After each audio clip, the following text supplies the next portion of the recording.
అందరికీ నమస్కారం అండి. నా పేరు అంజనప్ప, చిన్నపాటి కళాకారుణ్ణి.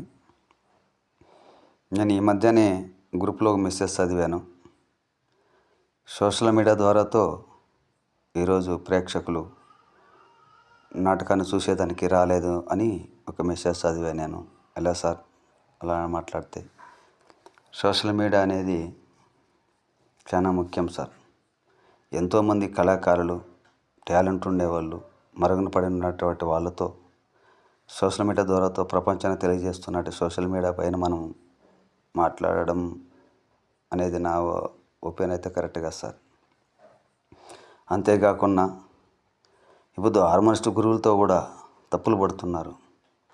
హార్మోని సౌండ్ ఎక్కువ పెట్టినారని. ఎలా సార్ అలా? ఒక్కొక్క గాయకునికి ఒక్కొక్క శృతి ఉంటుంది. ఒక 2:30లో పాడతారు, ఒకరు 4లో పాడతారు, 4:30, 5, 5:30 ఇలా పాడతారు. ఆ శృతుల్లో వాళ్ళు ప్లే చేయక తప్పదు కదా హార్మోనిస్ట్ మాస్టర్ గారు. వాళ్ళతో సౌండ్ తగ్గించమని చెప్పడం కరెక్ట్ కదా సార్. అంతేకాకుండా కళాకారులకి కొంతమంది బ్యాడ్ కామెంట్లు పెడుతున్నారు. అది చాలా తప్పు సార్. కళ అంటే ఒక వినోదాన్ని పంచేది. అందరూ ఒకేలాగా పాడలేము కదా సార్. వాళ్ళ గాత్ర ధర్మాన్ని బట్టి వాళ్ళు ప్రదర్శిస్తారు.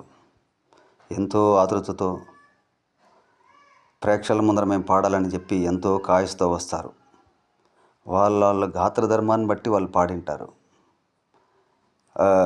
బ్యాడ్ కామెంట్లు పెట్టడం ఇదైతే కరెక్ట్ కాదు సార్.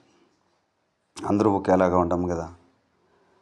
సర్వసాధారణంగా ఒక్కొక్కరికి ఆ కళామ తల్లి ఎంతవరకు అబ్బింటుందో అంతవరకు వాళ్ళు ప్రదర్శిస్తారు.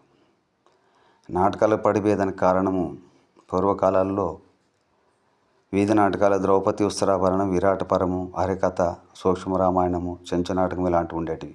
ఈరోజు కనుమరుగైపోయినాయి. కాబట్టి ఇది కూడా మనము ఎంతకాలము ఒకేలాగా ఏది కొనసాగదు. ఇది మనము గుర్తెరగల. కాబట్టి కళాకారులకి ఎవరు కూడా బ్యాడ్ కామెంట్లు పెట్టకూడదు. హార్మోనిస్టులు గురువుగారులు కూడా తప్పులు పట్టకూడదు. సౌండ్ ఎక్కువ అది ఇది అని. ఇందాక చెప్పినట్టు నేను ఒక్కొక్కరు ఒక్కొక్క శృతిలో పాడతారు. వాళ్ళ గాత్ర ధర్మాన్ని బట్టి ఆ శృతిలో వాళ్ళు ప్లే చేయక తప్పదు. హార్మోనిస్టు సౌండ్ లేకపోతే ఎలా పాడతాం సార్? పాడలేం కదా. మైక్ అమ్మింగ్ కానీ హార్మోనియం కానీ రెండు తోడైనప్పుడే గాయకుడు రాణించగలడు. అంతేగాని సోషల్ మీడియా మీద మనము తప్పు పట్టడం నాకు తెలిసినట్టు కరెక్ట్గా సార్. ఇది ఎంతోమంది టాలెంట్ ఉండేవాళ్ళు కూడా వాళ్ళు ప్రపంచానికి తెలియకుండా మరుగున పడిన అటువంటి సమయంలో సోషల్ మీడియా